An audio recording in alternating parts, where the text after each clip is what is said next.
Hello friends, कसे आहात तुम्ही? तुमचं माझ्या यूट्यूब चॅनलला हार्दिक स्वागत आहे.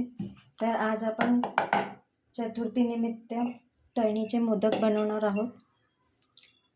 तर आपण त्याआधी सगळ्यात पहिले अर्धा मैदा आणि अर्ध गव्हाचं पीठ असं आपण एकत्र करून घेतलेलं आहे. आणि त्यानंतर आपण याचे तळणीचे मोदक बनवणार आहोत. तर हे बघा, एक मोदक मी तुम्हाला बनवून दाखवलेला आहे. चला आता आपण बघूया कसं बनवायचे. जसं मी तुम्हाला सांगितलं की आपण आधी अर्ध पीठ आणि अर्ध मैदा घेतलेला आहे.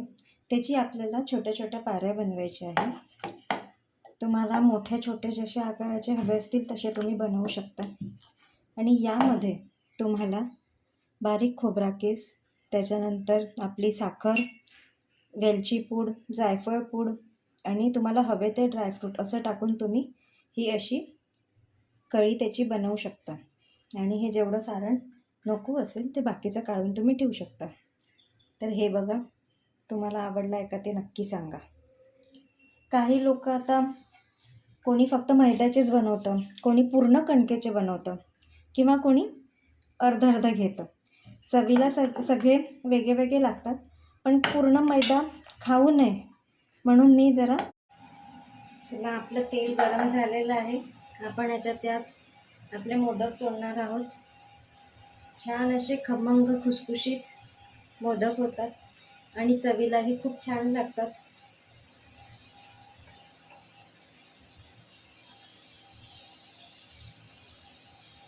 तुम्हाला आवडल्यास लाईक, शेअर, सबस्क्राईब नक्की करा. आणि तुम्ही पण मला सांगा की तुम्ही तुमच्या बाप्पांसाठी कसे मोदक तयार करता.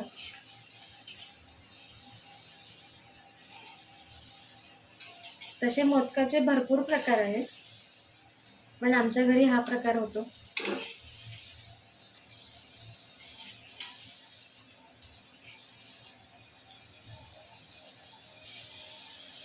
आपले हे मोदक आता तळून झालेले आहेत.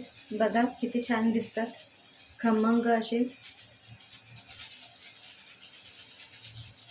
आता आपण बाकीचे पण मोदक असेच तळून घेऊया.